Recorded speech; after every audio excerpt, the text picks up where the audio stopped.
taking a chance.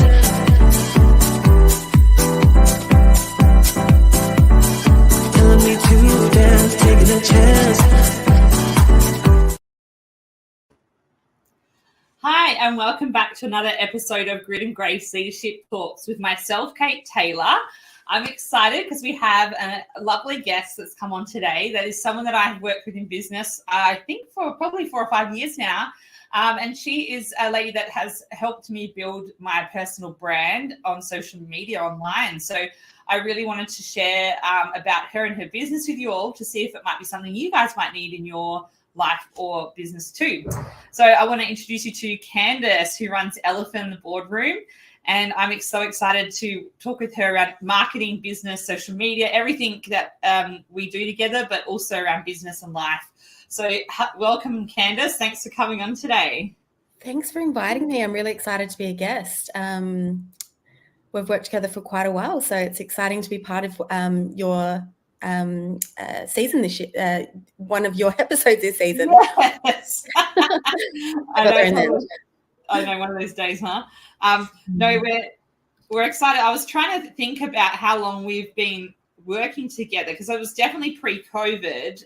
I think, would it be 2019 or 2018 maybe? Yeah, I think it's been at least 4 years, definitely 4 or 5 years. Yeah. I feel like we've just worked here forever. So yeah, it's been amazing. Yeah, and we got introduced through a mutual friend who had used you for marketing and social media, and you do a lot of other things that we don't utilize you for, like websites and sponsored ad posts and all sorts of things. But yeah, obviously we've been able to outsource to your team to help us with growing and expanding our brand at an affordable price, which has been great for small business because often I hire admin staff beforehand that were trying to do the social media but just wasn't quite nailing it or knowing what hashtags to use and things like that. So, it's been brilliant to collaborate together all these years. And as we've got busier or quieter, we've kind of added on different services like we are at the moment, and then, worked together around all that. So, yeah, it's been quite a journey, but definitely you've been an integral part of my business growth and branding and your team. And a lot of people wouldn't realize that you're behind the scenes of all of that. So thank you. Yeah, it's been fantastic to be part of your journey. It's been really exciting to see the Taylor Care brand just grow and do so well over the last couple of years. Over the last 10 years in particular, but being part of that journey for the last 4 or 5 has been an honor for us as well. Oh, I know it's so nice when you can be probably part of a brand for a longer period of time and see how they evolve. Yeah, 100%. And also it means that you can just really be quite connected with the company that you're working with, understand their voice, their products, their services, and really be in tune with them and be really part of their team, not just a supplier. So it makes a big difference. Yeah, definitely. And I think every time I've come to you with like, hey, we want to do this or this challenge or like, how do we create this? You've been able to find a way to do it. So I think that's been really important too, that you've been able to kind of customize a service for our business that is not what you would give to everyone, right? So it's kind of like customizing what people need for their brand to grow. Agreed. Yeah, I think we try to be as nimble as possible and flex with our clients. And, there's, I think, there's not one size that fits all, and you really do have to be out of the box in today's landscape.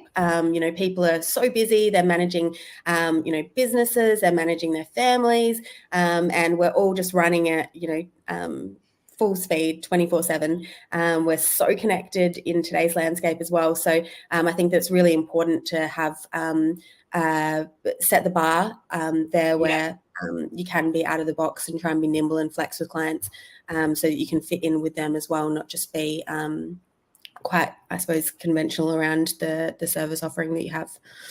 Yeah, no, definitely. And I've also found that you've been able to work with quite a few of my clients and friends in business. I've referred on to you as they've needed help in whether it's an NGIS business, wanting to expand their reach. I feel like as I've gone on the journey with business and marketing and kind of added it into what I do, and it seems so natural now, but I meet so many business owners and companies where they're just like, I don't know where to start. It's so overwhelming. Like there's a lot to like learn, and they're just trying to run their business, and they know they need a social media and marketing footprint, but they're like, where do we start? And so, yeah, I guess in terms of like starting out your business and then expanding it, we're kind of going off topic a little bit, but I just was wondering what advice you would give to people that maybe are wanting to get started or would like to work with a company like yourself to help them. Yeah, definitely. I think that it's really, when you're starting a business, you're super excited, you're really good at what you do. And I think quite often people can get stuck with social media or with their website or with their branding and being able to get more reach, because it's not essentially what they specialize in. And for some people, they're just not really that interested in it either. There are a lot of clients that are really interested in it and do want to be involved in the process and love to be the face of their brand and be part of that. But for some people, it's really challenging. Yeah, like Taylor Karen, yourself, Kate. But it can be really challenging for some people to get in front of the camera or to put their face out there and be the face of their brand, because that's not something that's innate to their personality and something that they just like to do and they're excited about. And it can be quite time consuming for people as well, especially if it's not something that you feel comfortable doing and that you really like to do. Yes. But having said that, not everyone has, budget at the start to kind of, get things going. So I think from my perspective and our team's perspective is that, start small and be consistent, be authentic, understand what your core values are, the benefits of your product, the service, what you do best and what the features and benefits of your offerings are. So I think being able to just start small and be consistent and plan and schedule ahead. So wherever possible, if you're creating content, schedule it, plan ahead, try and plan a month in advance, have a bit of a mini content calendar, and plan ahead. And when you're creating the content, try and be authentic, really showcase your team, your values, your offering, and, have strong call to actions on all of your content as well. And, if you find that you just can't do it, you can't manage it, then that's when you can come to a team like Elephant in the Boardroom, where we have lots of different offerings available, where we can support you from a small scale, where you're just getting started, you need a couple of organic creatives every month. We can help create a really consistent branding, through to helping you with your holistic strategy from, social media, Google Ads, different programmatic advertising, or website builds, and logos, etc. But there's a lot of tools out there that are available to businesses where they can get started and create some content and just be consistent. So I think just be authentic, plan ahead in advance and look for trends. I think one of the big things at the moment is jumping on board with reels and looking at different trends that are popping up and trying to incorporate those into your strategy. They would be my main recommendations. Yeah, no, that's brilliant.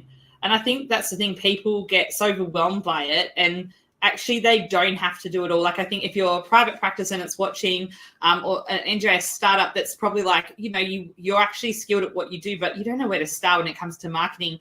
I've referred numerous people to Candace to like review how they can help, and whether you're on a budget or whether you've got a bit more to spend, there is a way that Candace could work with you, even from creating a logo, for quite an affordable price. Your team, because you've got a global team in your business, which means you can, make it cost effective for people. You have a team, isn't it, India and Philippines at the moment? Yeah, so we have 3 locations. Yeah, we've got Melbourne, and then we've got our Chennai office and our Philippines office. Yeah, and it's been great to partner with one of your team in the Philippines who's been working closely with our brand, 5 hours a day, just working with us on things like this, the podcast, and mail outs and other marketing things we want to do, like reels and creatives. I love social media and I could do it myself easily, but it's not the best use of my time. And I think that's where people need to realize, like, whether it's just getting started, getting your brand right, your logo, kind of getting that set up to launch in the marketplace, I'm sure Candace can create a bundle for you for that, for whatever you might need at a cost-effective price. Or whether it's like, hey, I just want ongoing support for a monthly fee. What would it cost me? There's options there. And I think I've kind of built up over time. Like I started with monthly content calendar, and then I've built it on to do extra, like one-on-one, having a staff member from your team helping me.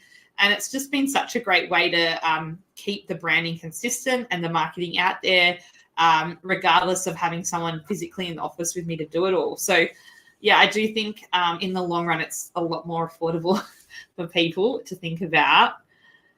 And I guess that leads me to, because tell me a little bit about your career path, because like, obviously, we don't just set up businesses and here we are. Like there's a journey to get there. And I'd be curious to know what your career path's been and what made you set up Elephant in the Boardroom. Yeah, great question. So when I first started, when I was studying, I started with an insurance company, Elders Insurance, and it was a really great professional experience for me. I learned a lot. I had a really, really, really, really, really fantastic team that I learned a lot from and got a lot of guidance from. And from there, I moved into telco, working with Telstra, and then Telstra is also aligned with Census, and there was an opportunity to transition into the Census space, which is everything digital marketing. So people know probably Census more as yellow pages, white pages. Yeah. I had an opportunity to, develop some teams and work in that space.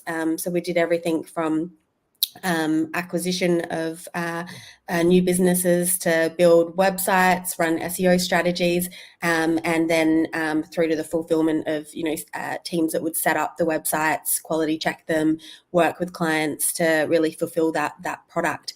So it was a really interesting space to work in, and it really allowed me to grow in the digital marketing space. So working in that space, I saw probably an opportunity for businesses to have a slightly more personalized experience and be able to have something that wasn't a template. People wanted something a little bit more out of the box, had a little bit more wow factor, but still not have to put their house on a second mortgage to be able to afford it. So we wanted to, we had a vision to be able to, help businesses connect better with their clients.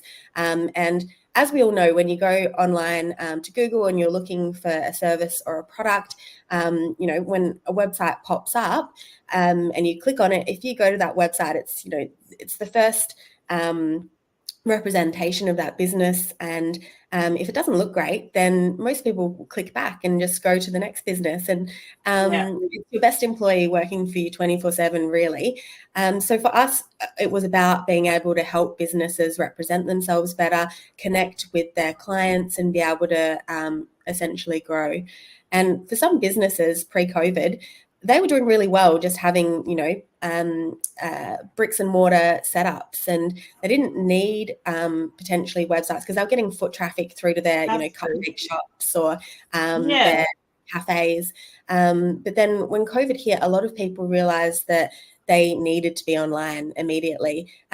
So going through that process as well, I think that we've kind of been able to help a lot of our clients evolve from, being businesses that maybe thought that they didn't need that digital presence. They didn't see the value in investing in online, to really, they had to do it, and they really now are flourishing post-COVID because they did invest in their digital strategy, whilst COVID was unfolding. So, it's been an interesting ride from, starting out when I was in uni in insurance, and then moving through a couple of different large organisations to eventually look at starting Elephant and, helping brands grow. That's amazing. And how long has Elephant in the Boardroom been running now then? Almost 7 years. 7. It's gone really quickly. No, I was going to say you must be coming up to 10 soon, but you've still got a few to go. So a little bit longer. Yeah, I know you came back from your event. I know it'll go so quick. and especially when you're juggling children and business and life, it's like time just flies once you have a kid, doesn't it? Juggling It that really with does. business. Yeah, this year has been. Yeah. It's challenging. It's really challenging, but yeah, you just have to get it done.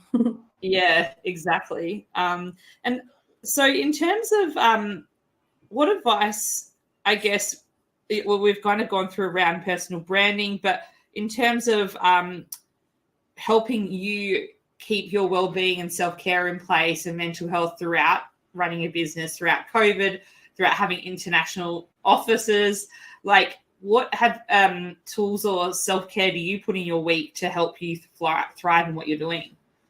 Yeah, I think it can get hard to maintain a consistent routine when you do get busy. Yes. I think when things are always busy, but when things get really busy, it can be really hard to maintain a routine. But I think for me personally, I really believe that the food that we put in our body is really important.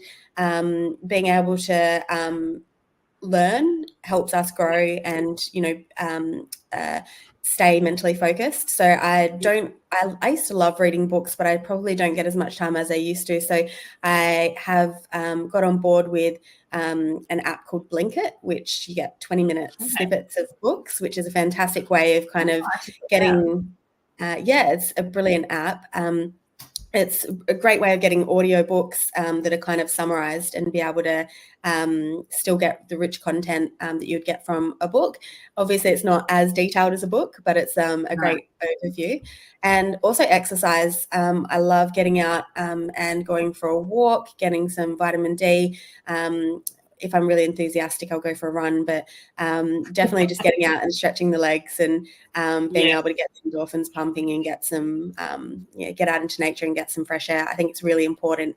And everyone enjoys exercise differently, but yeah, I think that being able to get out and exercise is really, really important. Moving is really important. So just trying to get up throughout the day and even just walk around the office and be able to get out for 10 minutes in the afternoon and just stretch your legs. I think it's really powerful, and being able to keep, particularly for me, my mental health in check and stay positive and keep myself strong.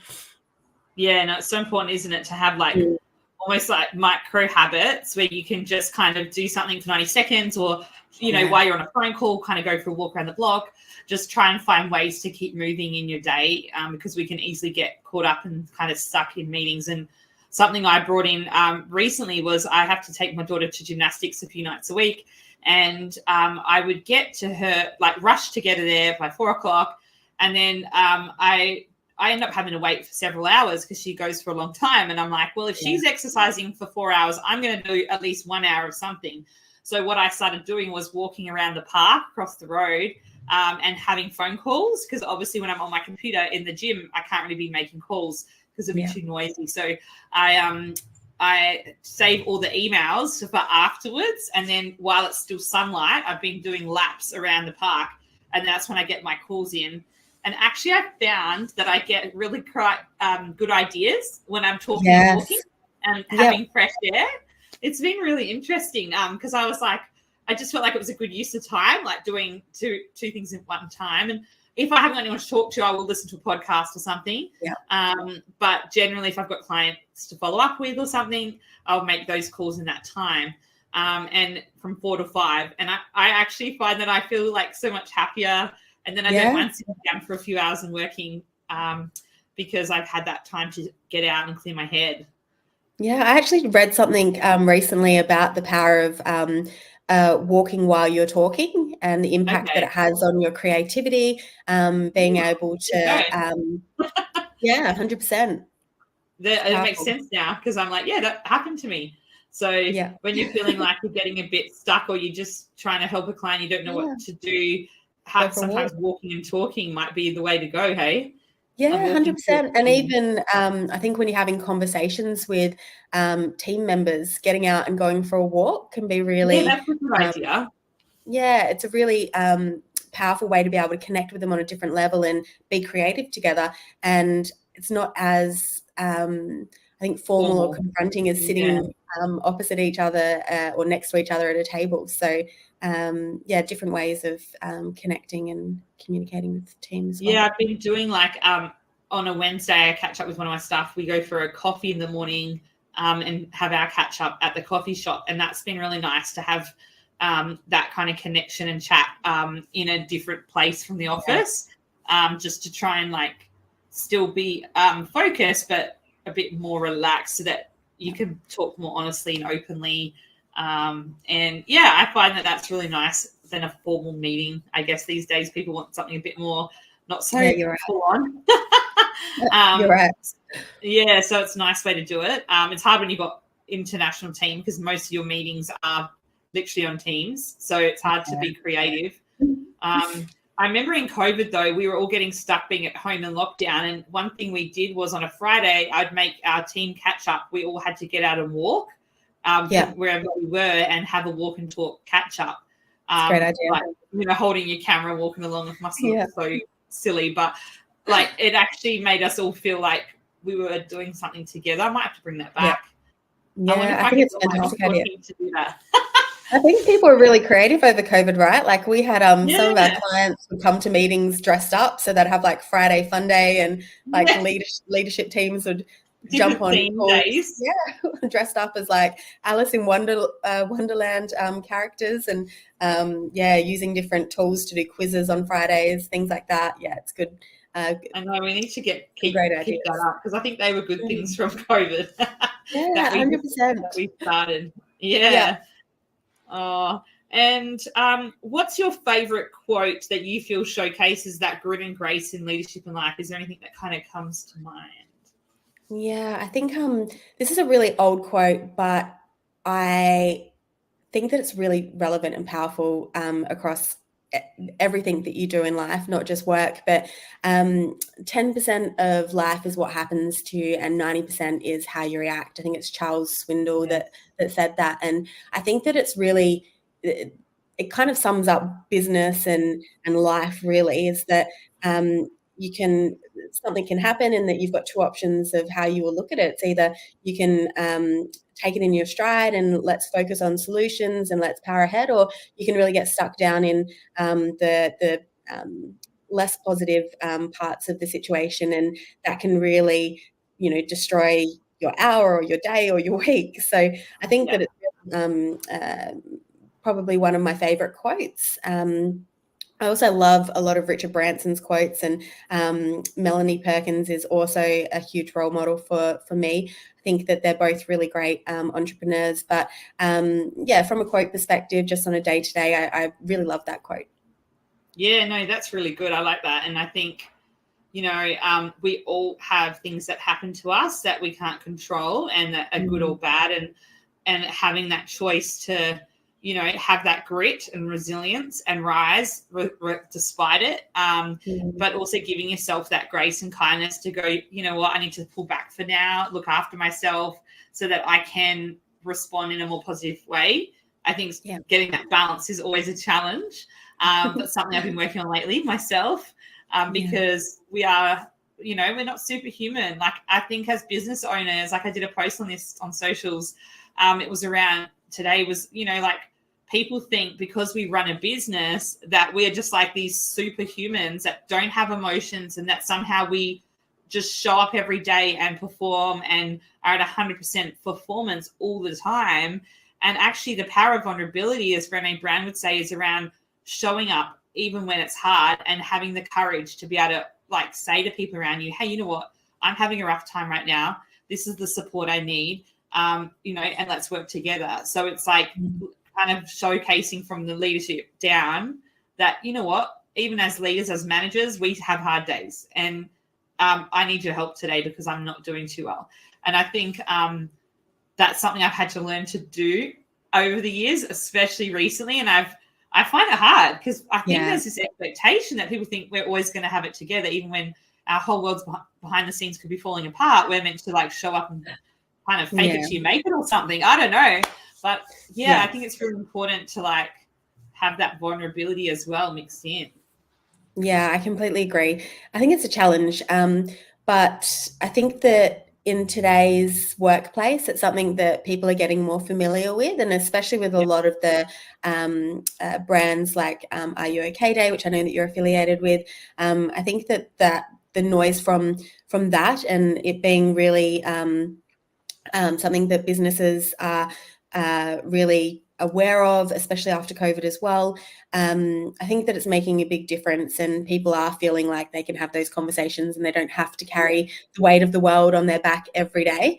But you're right, being in leadership position, it makes it sometimes really challenging to put yourself in that position. But when you do, and you see the overwhelming support that you get from people, and at the end of the day, it really does take a village. You need a really great team around you that can support you, and that's the only way that you can power ahead.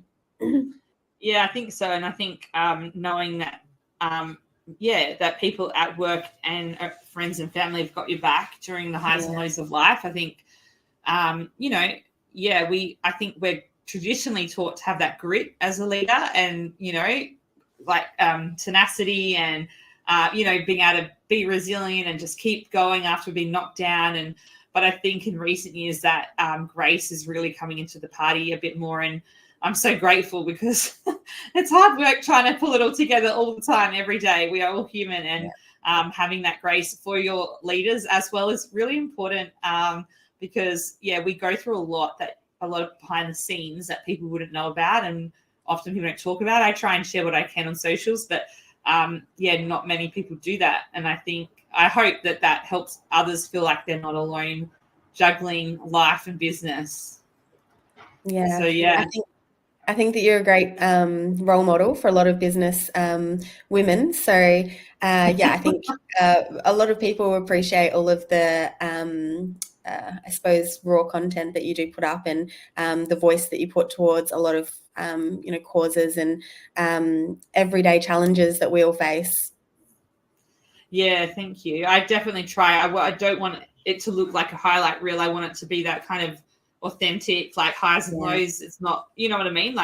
And recently, I've tried testing it out on my stories, being a bit more vulnerable.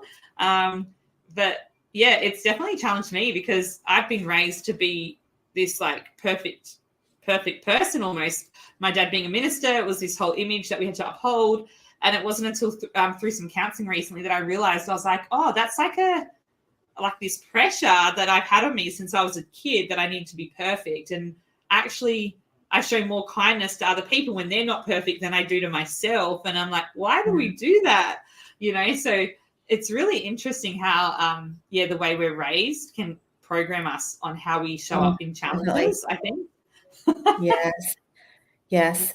And it's challenging to be able to change that, because it's something that you've been conditioned with since you're quite small. But I think, as you said before, just working at it every day and being able to build a really strong, village around you of people, strong business people, strong team that can really help support you when you need it, makes a difference. Yeah, I think that's so true. And I think if you don't be honest with where you're at with people, then they can't support you. You know what I mean? Like, so being me being more open with my team around different things, and with you, like as an external business, it's helping me when things are happening, means that it takes the pressure off me, going through it, whatever I'm dealing with. So I just encourage people to be bold and brave, and don't be afraid to speak up to those around you if you are struggling, and know that there is support for you, and that a lot of people love and care about you, no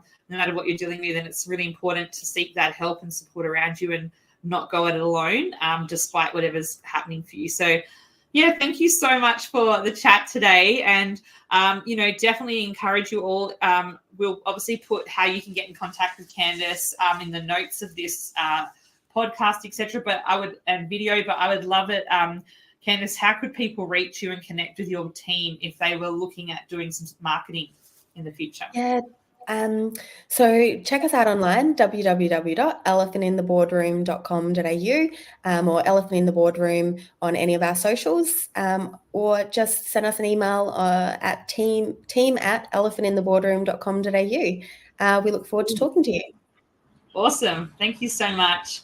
And I appreciate your time today and your honesty and sharing about how you got to where you are in the business, that you've built an amazing team around you. And thank you so much for all your support to us in our business too. I really appreciate it. Our pleasure. Thanks, Kate.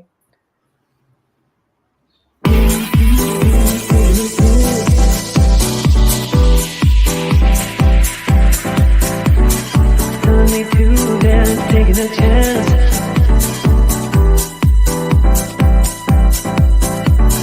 Telling me to dance, taking a chance.